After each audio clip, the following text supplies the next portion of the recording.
Good morning guys. Yan, nakapaglagay na tayo ng garden shed sa ating mga ginagawang bahay. Yan, para sa mga gardening natin, kaya yung mga extra gamit sa loob ng bahay pwedeng ilagay dyan.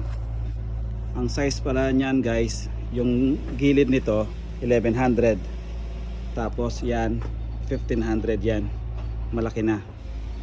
Tapos ito yung loob niya mga boss.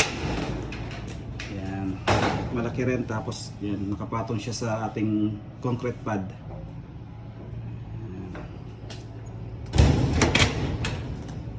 Yan ang itsura niya mga boss guys. Yan o, yung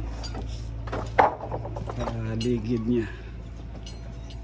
Okay, maraming salamat mga boss. Bye bye.